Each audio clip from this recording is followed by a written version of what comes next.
Amoroso Padre Celestial, estamos muy agradecidos nuevamente porque esta tarde nos has traído aquí con vida y con salud para el estudio de tu palabra. Te pedimos, Señor, que nos des claridad de pensamiento, que hagas que las palabras que hablemos, las cosas que pensemos, el proceso de pensar, de entender, de reflejar, sea todo dirigido por tu Espíritu Santo y que sea para tu honra y gloria. Pedimos también que las personas que verán este video más tarde, estén donde estén y quienes sean ellos, tú los conoces y tú, Señor, les ayudarás también a ellos a entender y a retener estas verdades. Te lo agradecemos en el nombre de Jesús. Amén. Entonces comenzaremos con nuestro repaso de los versículos de memoria. Como dije, es la segunda mitad de la lista. Quiere decir que comenzamos con Primera de Timoteo 2:5. Porque hay un Dios, asimismo un mediador entre Dios y los hombres, Jesucristo, hombre. Espero que lo repitan al paso que yo los voy repitiendo aquí. Con eso usamos este tiempo para repasar juntos y así podemos ver los lugares donde tal vez no estamos tan pulidos en el aprendizaje o donde hemos olvidado algo que antes sabíamos mejor. Ahora seguimos con el siguiente, 1 Corintios 15:26. Y el postrer enemigo que será deshecho será la muerte. 1 Corintios 15:26. Luego viene Habacuc 2:4, de la primera parte de la Biblia, o lo que se llama comúnmente el Antiguo Testamento. Habacuc 2:4. Aquel cuya alma no es recta se enorgullece, mas el justo por su fe vivirá. No vive del orgullo, no vive de lo que piensa y de lo que sabe y de lo que opina, sino vive por su fe, dice. ¿La fe de quién? La fe de Cristo, la fe de Dios, la fe que no varía, la fe que no nos deja en la mitad de la corriente. Luego viene Éxodo 12:13 y es en relación con la 10ª plaga que cayó en Egipto cuando Dios mandó a Moisés para que liberara al pueblo de Israel de la servidumbre en ese país. Y la 10ª plaga era en cuanto a poner la sangre de un cordero, pintarla en el dintel de la puerta. Y las palabras de Dios son las que encontramos en Éxodo 12:13. Repitamos juntos. Y la sangre os será por señal o por símbolo en las casas donde vosotros estéis. Y veré la sangre y pasaré de vosotros o pasaré por alto, también dicen otras traducciones. Y no habrá en vosotros plaga de mortandad cuando heriré la tierra de Egipto. Éxodo 12:13. Luego de este va el cuarto mandamiento, Éxodo 20:8-11. Acordarte has del sábado o día de reposo para santificarlo. 6 días trabajarás y harás toda tu obra, mas el 7º día será reposo para Jehová tu Dios.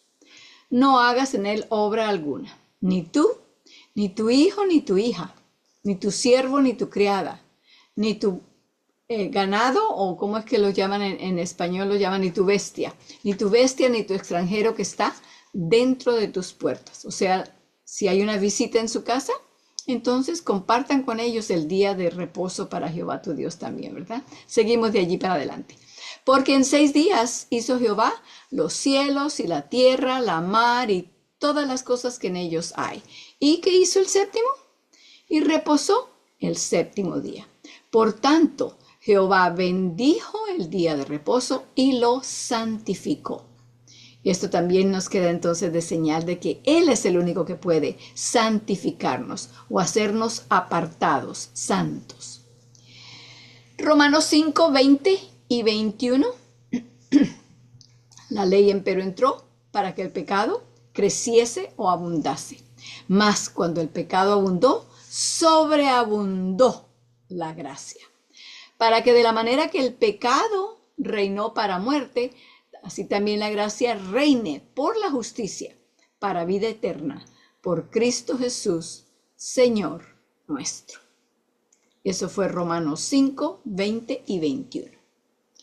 Ahora viene Isaías 53, 5, hablando de Cristo, el Mesías que iba a morir por nosotros. Dice, mas Él herido fue por nuestras rebeliones, molido por nuestros pecados. El castigo de nuestra paz fue sobre Él, y por su llaga somos nosotros curados. Isaías 53, 5. Y el último que habíamos añadido a nuestra lista viene de 2 Corintios 3, 18. Y con el favor de Dios vamos a traerlo a colación esta noche en nuestro estudio. Repitamos por ahora. Por tanto, nosotros todos, mirando a cara descubierta, como en un espejo, la gloria del Señor, somos transformados de gloria en gloria en la misma semejanza, como por el Espíritu del Señor. Eso fue 2 Corintios 3, 18. Entonces ahora pasemos en nuestro libro al lugar donde íbamos estudiando. Estamos en el capítulo 33, que comienza en la página 218. El libro es El Pacto Eterno. Habíamos leído ya los primeros 3 párrafos de esa primera página del capítulo y estaba hablando allí de cómo cuando Moisés entraba a hablar con Dios, entraba sin cubrirse la cara, sin ningún tapadijo, y hablaba con el Señor, y cuando salía para decirle al pueblo lo que Dios le había dicho que les dijera, el pueblo entonces comenzaron a decirle ahí, Moisés, tápate la cara te brilla y nosotros no podemos aguantar ese fulgor. De eso estábamos leyendo allí en Éxodo 34, de los versículos 30 al 35, que ese es el tercer párrafo. Entonces ahora seguimos hablando de esto. El resto del tema para esta noche va a tener mucho que ver con eso. Así que dice, la incredulidad ciega la mente. Es una afirmación corta, pero muy profunda. Voy a repetirla otra vez despacio. Piénsenla, reflexionen en ella, vean si está en lo cierto o si no es completamente verdadera. Dice, la incredulidad ciega la mente. Me parece que es muy cierta, ¿verdad? Porque si nosotros no creemos en algo, cerramos nuestra mente a considerarla, a pensar en ella más de una vez, a tratar de razonar lo que dice. Si no la creemos, lo dejamos pasar así nomás y ya estuvo. La incredulidad ciega la mente. Eso está bien si lo estamos haciendo así con algún pecado, con alguna cosa que no está bien que nosotros usemos nuestra mente para pensar en ello. Pero si usamos ese método con las cosas que Dios nos dice y nos quiere enseñar, estamos allí mismo cortando la oportunidad de entender lo que Él nos dice. Sigo leyendo entonces. La incredulidad actúa como un velo que atenúa la luz. Es solo por la fe como comprendemos. Moisés tenía una fe profunda y consistente, por lo tanto, se sostuvo como viendo al invisible, de acuerdo con Hebreos 11:27. No tenía necesidad alguna de velar su rostro, aún en la presencia inmediata de la gloria de Dios. El velo con el que cubría su rostro cuando hablaba con los hijos de Israel, lo llevaba solamente por causa de ellos, no porque él la necesitaba, ¿verdad? Debido a que su rostro brillaba de forma que no podían mirarlo. Pero se retiraba el velo cuando regresaba para hablar con el Señor. El velo en el rostro de Moisés era una concesión a la debilidad del pueblo.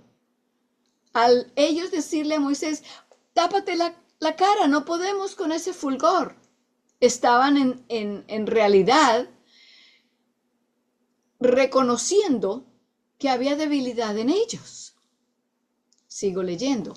De no haberlo llevado, cada uno de ellos se habrían visto obligados a ponerse un velo sobre su propio rostro. Así que para que ellos no tuvieran todos que tener algo que les tapara el rostro, le dijeron a Moisés, tú tápate el fulgor y así nosotros no tenemos que hacer nada. No eran capaces, como lo fue Moisés, de contemplar la gloria de Dios a cara descubierta. Por lo tanto, para fines prácticos, era como si cada uno de ellos llevaba un velo en su propio rostro. Moisés, por contraste, no lo llevaba. Ellos, con hacerlo tapar a él, se estaban tapando los ojos que no podían aguantar el fulgor. Moisés no necesitaba de ese velo. El siguiente párrafo hay bastante que subrayarle, así que tengan sus lápices o lapiceros o creyones o cualquier otra cosa para subrayar el próximo párrafo, las primeras 3 líneas. Comiencen de una vez a subrayarlas, con eso cuando yo comience a leerlas no tienen que ir muy rápido. Dice, ese velo en los rostros de los hijos de Israel representaba la incredulidad. Pónganle un círculo a la palabra incredulidad, porque eso era lo que representaba. Por eso era que ellos no podían mirar la cara de Moisés con el fulgor, porque había incredulidad. ¿Dónde estaba? Dice, representaba la incredulidad que albergaban sus corazones. Por la incredulidad que ellos tenían en su mente, sus ojos no podían aguantar el fulgor del reflejo que veían en la cara de Moisés. Bastante profundo para pensarlo, ¿verdad? El problema no era con los ojos. El problema no era con los nervios ópticos. El problema era con la incredulidad que llevaban, que permitían en su corazón. Seguimos leyendo allí, se dice, se puede decir, por lo tanto, que el velo estaba en sus corazones. El entendimiento de ellos se embotó. Otra palabra que usan otras versiones es que el conocimiento se encegueció, se volvió ciego. Y aún hasta el día de hoy, cuando se lee a Moisés, el velo está puesto sobre el corazón de ellos, según 2 de Corintios 3, 14 y 15, que veremos más tarde. Ahora vuelvan a subrayar esta parte, la última parte de este párrafo. Estamos en la página 210, el tercer párrafo. Esas 2 últimas líneas de ese párrafo, no solamente las subrayen, pero si tienen algo de color que ponerle para que sobresalte aún más, por favor háganlo. Dice así, eso es cierto, no solo del pueblo judío, sino de todos cuantos son incapaces de ver a Cristo en todos los escritos de Moisés.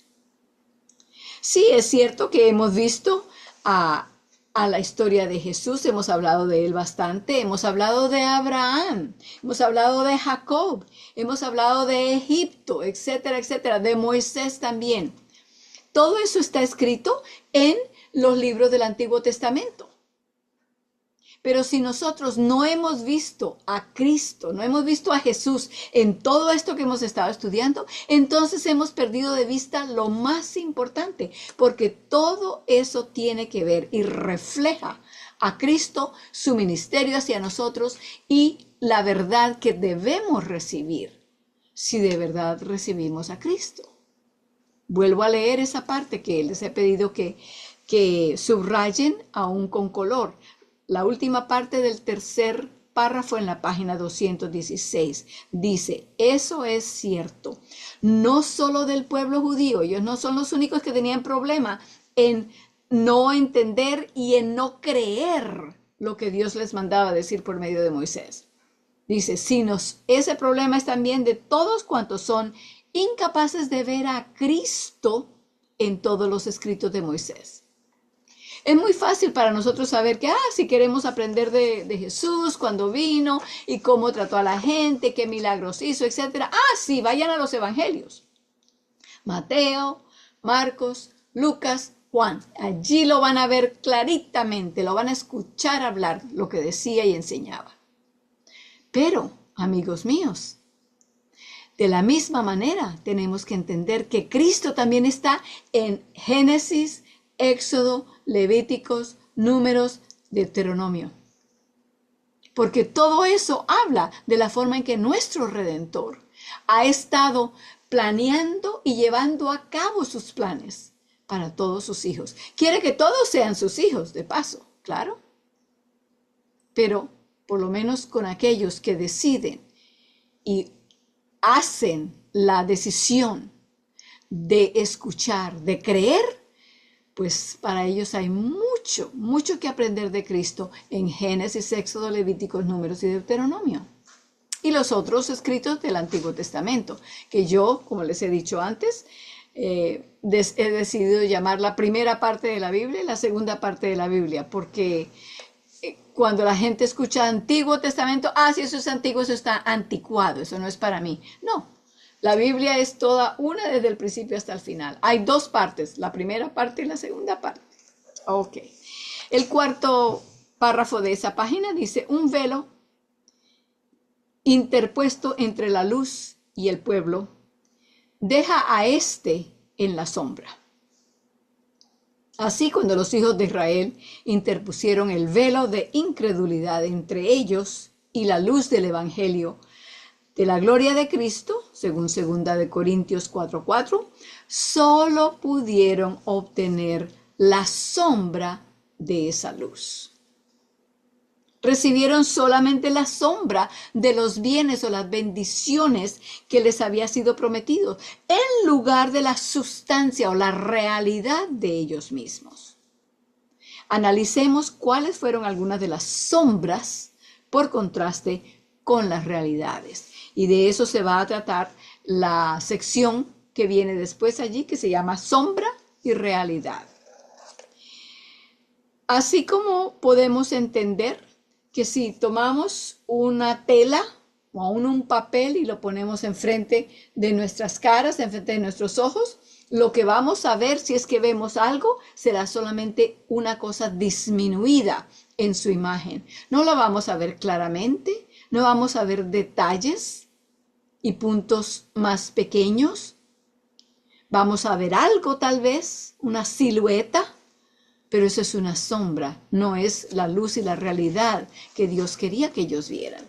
Entonces, les señalaré, a medida que vamos leyendo, les señalaré cuáles fueron las sombras que ellos recibieron por su incredulidad y cuál era la realidad que Dios quería mostrarles. Hay en esta sección 4 puntos en las que se hace la comparación entre la realidad que Dios quería darles y la sombra que ellos terminaron recibiendo. Algunas veces menciona la sombra primero y luego la realidad, otras veces al contrario. Si tienen 2 lápices de color diferente o lapiceros de tinta diferente y los quieren usar para, por ejemplo, yo lo que usé fue azul para la sombra y rosado o rojo para la realidad. Esa es una idea que les doy por si acaso quieren hacerlo así. Entonces, comenzamos a leer estas comparaciones de lo que ellos recibieron, que era la sombra de lo que Dios quería darles en realidad. El primer punto dice así: Dios les había dicho, si dais oído a mi voz y guardáis mi pacto, vosotros me seréis un reino de sacerdotes. Éxodo 19, 5 y 6. Esto lo hemos leído varias veces ya juntos. Pero nunca fueron un reino de sacerdotes. Y aquí viene la sombra que recibieron. La sombra es solo una tribu, la de Leví, podía tener algo que ver con el santuario. Y de esa tribu, solamente una familia, la de Aarón, podía tener sacerdotes. Pero lo que Dios quería hacer era hacer a todo el pueblo sacerdotes de él. No pudo, no se dejaron, no quisieron. Lo que dijeron fue, todo lo que Jehová ha dicho, eso haremos. Y entonces con eso cortaron el plan que Dios tenía y a Dios les tocó darles solamente la sombra, porque eso era todo lo que ellos querían recibir. Así que esa es la sombra. Cualquiera que, página 220, pretendiera servir como sacerdote en la forma que fuera, sin pertenecer a la familia de Aarón, se enfrentaba a una muerte segura. No obstante, aquí viene la realidad de lo que Dios les quería dar y lo que todavía se propone hacer. Realidad es que, no obstante, todos los que son realmente hijos de Dios mediante la fe en Cristo son sacerdocio santo para ofrecer sacrificios espirituales aceptables a Dios por medio de Cristo. Así que esa es la realidad. Primera de Pedro 2:5. Sigo leyendo. Eso es lo que Dios prometió en el Sinaí a la nación judía, pero nunca lo alcanzaron, pues no guardaron el pacto divino de la fe, sino que confiaron en sus propias fuerzas. En sus propias fuerzas para obrar lo que solamente se puede obrar por la fe. Punto número 2. Aquí la realidad va primero, en la primera línea y media. En lugar de ser llevados al santuario celestial que estableció la mano de Dios para ser plantados allí, aquí viene la sombra. Tuvieron un santuario, sí, terrenal, hecho por el hombre, y ni siquiera en este se les permitía entrar. Al único lugar donde entraban era al atrio, a la parte fuera, donde estaba el altar del sacrificio y la fuente del agua. Pero no podían entrar al lugar santo ni al lugar santísimo. ¿Qué diferencia entre la realidad que Dios quería para ellos y la sombra que fue todo lo que quisieron tener y aceptaron? Punto número 3. Aquí comienza con la realidad primero, en las primeras 3 líneas. El trono de Dios en el santuario de arriba es un trono viviente, con movimiento propio, que va y viene como el relámpago en respuesta inmediata a los designios del Espíritu. Esto de acuerdo con Ezequiel 1, ahorita regresaremos a leer de Ezequiel, pero sigamos leyendo el párrafo, el punto número 3, para hacer el contraste. Por el contrario, lo que tenían en el santuario terrenal no era sino, aquí está la sombra, la débil representación de ese trono en la forma de un arca de madera y oro que necesitaba ser transportada sobre los hombros del humano. ¿Qué diferencia entre la forma? Y vamos a abrir nuestras Biblias al libro de Ezequiel. En la primera parte de la Biblia está después de Salmos. Salmos, Proverbios, Cantares, Isaías, Jeremías, Lamentaciones, Ezequiel. Está justo antes del libro de Daniel, que también lo hemos estado estudiando bastante. Ezequiel, capítulo 1, versículos 14 y 20. Ezequiel 1, versículos 14 y 20. Allí estaba hablando ahorita en el libro, se nos explicaba que el trono de Dios en el santuario celestial es un lugar viviente, donde va y viene como relámpago el movimiento propio en respuesta inmediata a los designios del Espíritu. El libro de Ezequiel es un libro de profecía y tiene muchos símbolos. Muchos de ellos son hasta difíciles de entender de qué está hablando. Pero vamos a mirar aquí en estos versículos, el versículo 14 y el 20, de lo que allí demuestra. nos hablaron, ya nos dijeron en el libro que era como relámpagos, ¿verdad? Y así vamos a ver como chispazos, algo así que nos podemos imaginar cómo es que funciona. Ezequiel 1, versículo 14. Dice,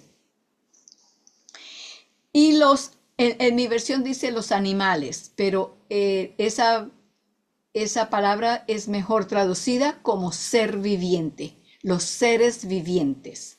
¿Okay? O criaturas vivientes. Las criaturas vivientes corrían y tornaban a semejanza de relámpago. Es difícil para nosotros imaginarnos qué es lo que está diciendo porque no tenemos algo con que comparar lo que sea igual aquí. Tal vez ahora con la tecnología y el avance de ella, tal vez hay algunas cosas que podríamos decir, bueno, más o menos así parecido. Pero lo único que nos pueden decir es como relámpagos. No se mueven despacito y caminan aquí, van para allá. No, la rapidez la representa como un relámpago. Bueno, los relámpagos sí los conocemos, ¿verdad? Y sabemos que eso no es cosa de 3 horas. No, eso es y desaparecen. Aún los más grandes prenden y se apagan.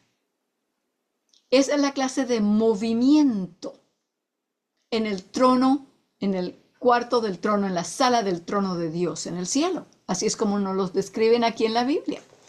Versículo 20. Hacia donde el Espíritu era que anduviesen, o sea, hacia donde el Espíritu quería que anduviesen, andaban. Hacia donde el Espíritu hacia donde era el espíritu que anduviesen. Las ruedas también se levantaban, así que tenían ruedas. Estas criaturas vivientes tenían algo así que, bueno, Ezequiel mirando lo que veía allá, solamente los podía comparar con algo que conoce aquí para poder transferir la información. Las ruedas también se levantaban tras ellos, porque el espíritu de las criaturas vivientes estaba en las ruedas. Tratando de entender esa descripción allí, ¿qué diferencia? Esa es la realidad que Dios quería que ellos vivieran. ¿Qué diferencia entre eso y lo que había en el lugar santísimo? No, ahora, lo que había en el lugar santísimo era precioso y bello, y Dios hizo lo mejor para que pudiéramos entender su ministerio, la manera en que Él funciona hacia nosotros, cómo contesta, cómo responde, etc. Sí, el arca era una cosa preciosa, la presencia de Dios estaba allí. Pero eso, en comparación con la realidad, no era más que una sombra, con un pedazo de tela bien tejido, bien tupido, una sombra que apenas si se le veía la silueta. ¿Qué diferencia? Y esto no es solamente para que comparemos aquí con los puntos que nos están dando, es para que también nos ayude a entender que cuando leemos en la Biblia las promesas de Dios, las estamos leyendo, pero tenemos que reflexionar en ellas. Tenemos que compararlas con otras de la Biblia para tener más o menos un cuadro allegado a lo que Él quiere que nosotros entendamos de lo que son sus planes para nosotros. Porque esto es como tratar de pedirle a Pitágoras que le enseñe a su niño de 2 años a contar y a sumar y a restar, ¿verdad? A Pitágoras le tocaría ir muy despacio, con mucho sufrimiento, para que el niño entendiera. Así más o menos. Estoy tratando también de ver la manera de explicarlo para entenderlo yo y para que lo entiendan ustedes también. Pero esa es la forma en que comparar es casi no hay comparación, pero el Señor quiere que veamos que hay una gran diferencia entre lo que Él tiene planeado para nosotros y lo que nosotros perdemos de tener cuando no permitimos que nuestra fe crea en lo que Él nos ofrece. Seguimos entonces ahora con el punto número 4. Estamos en la página 220, el punto número 4. Entonces, como íbamos, estamos comparando la realidad y la sombra. La realidad que Dios quería darles y que quería que ellos entendieran, y la sombra que ellos decidieron tener porque quisieron que Moisés se pusiera un velo encima de la cara para ellos no ver el fulgor y el resplandor. Entonces, les dije al principio que si querían tener dos colores diferentes, dos lapiceros de tinta diferente, tal vez esa es una forma. Yo tomé el rosado para la realidad y un azul para la sombra que ellos escogieron por su incredulidad. Punto número 4. La promesa en el pacto con Abraham que el pueblo de Dios había de guardar, aquí está la realidad. Consistía en que la ley sería puesta, ¿dónde? En sus corazones. Esa era la realidad de lo que Dios quería hacer. Aquí viene la sombra. La siguiente línea después. Los hijos de Israel obtuvieron la ley en tablas de piedra. ¡Qué diferencia! ¡Qué diferencia tan grande entre lo que Dios quería hacer y todo lo que pudo hacer fue ponerlo en tablas de piedra, porque eso fue todo lo que ellos aceptaron como una sombra distante a lo que Dios tenía planeado. En lugar de recibir por la fe la ley del Espíritu de vida en Cristo Jesús, Romanos 8:2, es decir, la piedra viva en medio del trono de Dios, de acuerdo con Primera de Pedro y Apocalipsis, que les había impartido vida y habría hecho de ellos piedras vivientes. ¿Qué fue lo que recibieron? Recibieron la ley solamente en tablas de fría piedra, desprovista de vida, que no podía traerles otra cosa que la muerte. Porque lo que ellos se proponían hacer es, dénosla, escríbanla en algo y nos da la lista y nosotros vamos a hacerlo. La paga del pecado es muerte.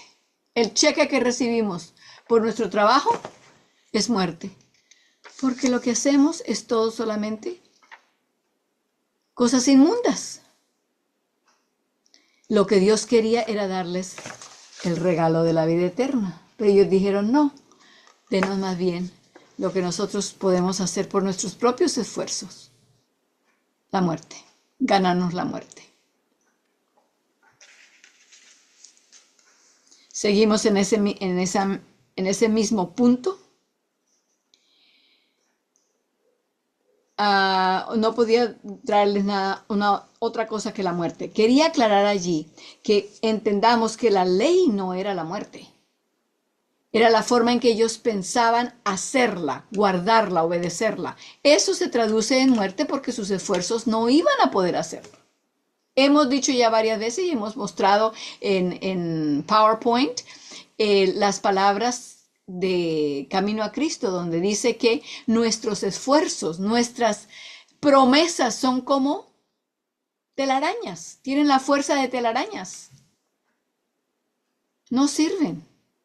No podemos nosotros por nuestra propia fuerza hacerlas. Entonces, la ley, el problema no era con la ley. La ley es el carácter de Dios puesto por escrito. Pero el problema era con las promesas que ellos hacían, que no podían guardarlas, por más que tuvieran muy buenas intenciones. No podían hacerlo.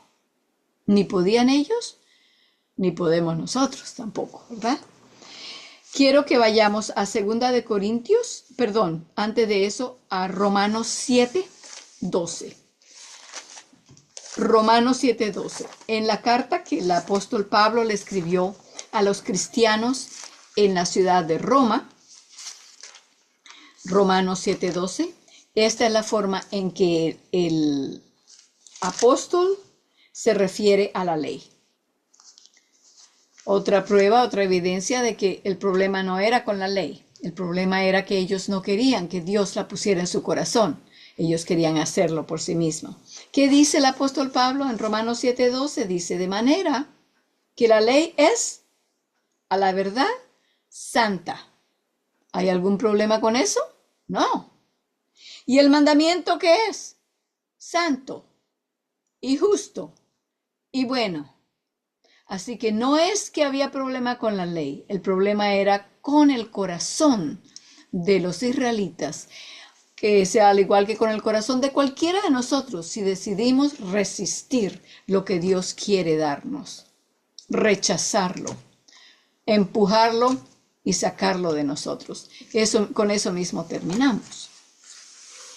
Punto número 5. Aquí viene, primero va a mencionar la realidad. Dice, resumiendo, aquí viene la realidad. En lugar del ministerio de la justicia de Dios en Cristo, hasta ahí ese es la realidad.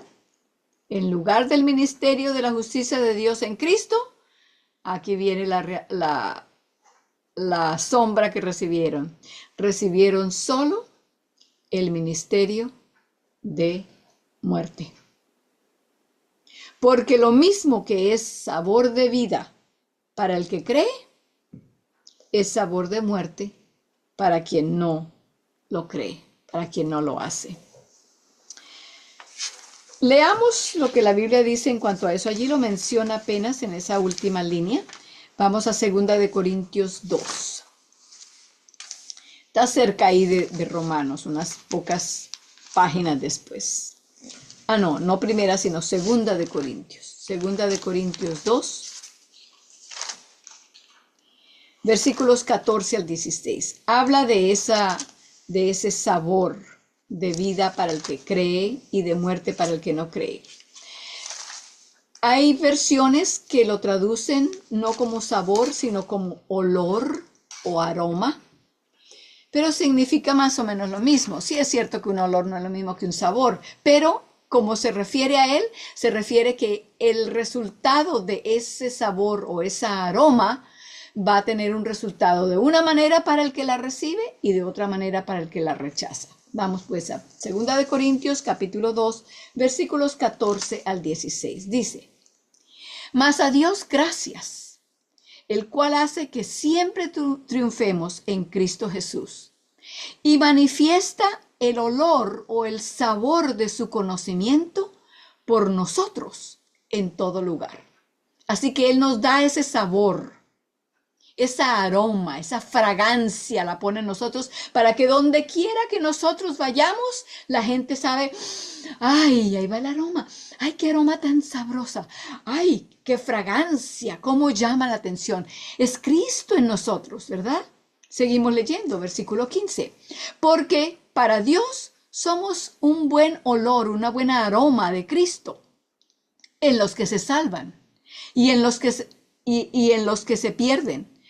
A estos ciertamente olor de muerte para muerte, y a aquellos olor de vida para vida. Y para estas cosas, ¿quién es suficiente?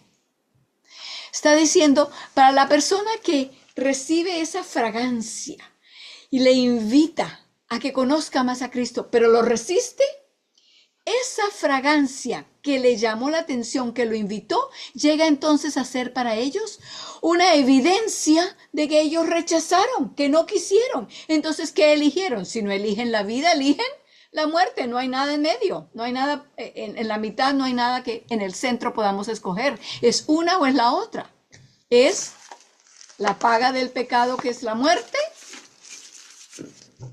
o es el regalo de Dios, que es la vida eterna. Si cuando Dios nos da a conocer la vida eterna, nosotros le decimos, no, gracias, no la queremos, automáticamente al rechazar la vida, estamos escogiendo la muerte. Para aquellos que cuando sienten ese aroma dicen, ¡ay! Siento un hambre, una sed de conocer más. Y reciben con alegría y creen en ese Cristo y creen en lo que Él les enseña y siguen lo que Él les muestra. Esa aroma llegó a ser aroma para vida. Era para vida para todos, pero para los que la rechazan es muerte. Porque Cristo quiere que todos vivan pero la única manera de vivir es si creemos por la fe. Entonces, regresemos a nuestro libro. Estamos en la página 220, el último párrafo de esa página. Pero observa, la bondad y misericordia de Dios, incluso en eso, les estaba ofreciendo los brillantes rayos de su glorioso evangelio y respondieron ¿cómo? Interponiendo un velo de incredulidad. Se taparon la cara, no queremos verlo. De forma que solo pudieron recibir la sombra. Y yo pongo este papel enfrente de eso y veo allá que hay una claridad. Pero no les sé decir cuántos bombillos hay o de qué tamaño son. Veo que hay una luz, pero eso es todo.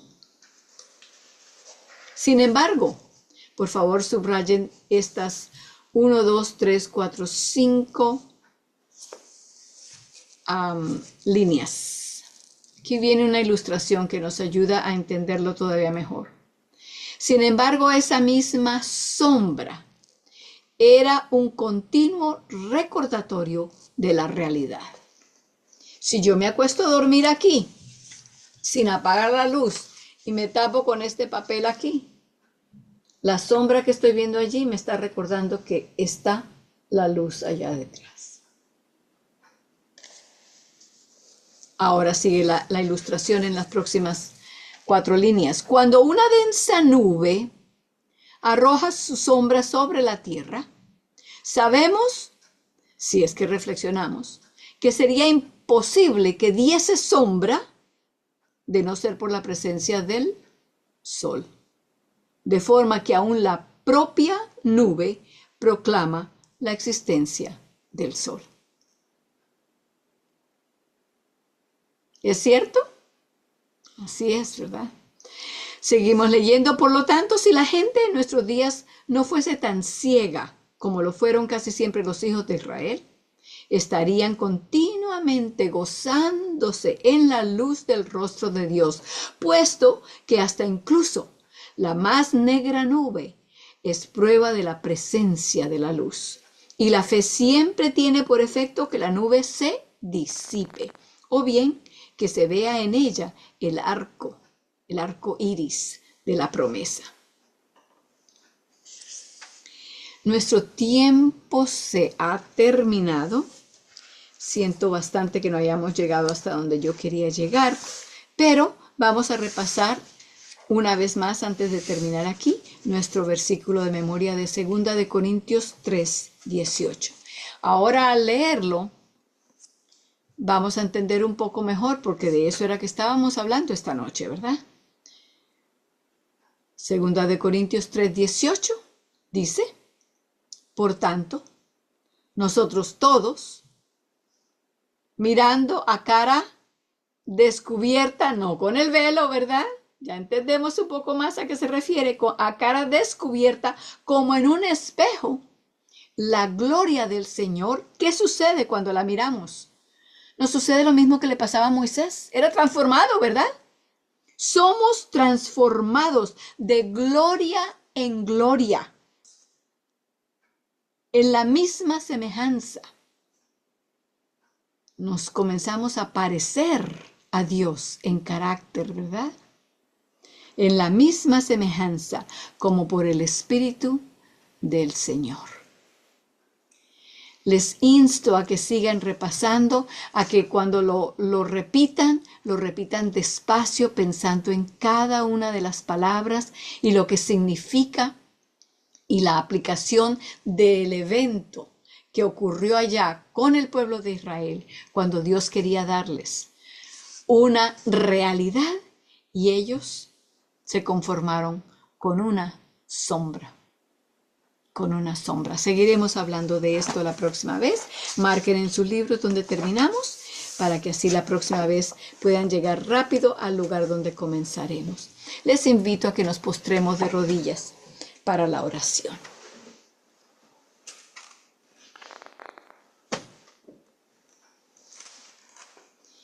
Amoroso Padre Celestial, agradecemos mucho la paciencia que tú tienes hacia nosotros.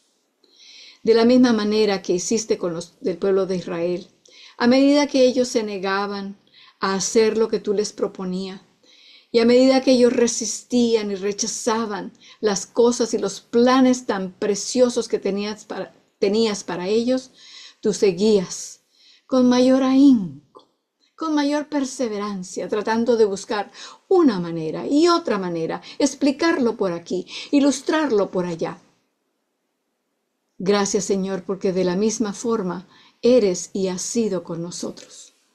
Ayúdanos para que tengamos corazones dispuestos a recibir, dispuestos a creer en ti, para que así no te demos tanto trabajo en lo que nos quieres enseñar y podamos aprenderlo rápidamente y ser transformados de gloria en gloria, así como por el Espíritu del Señor.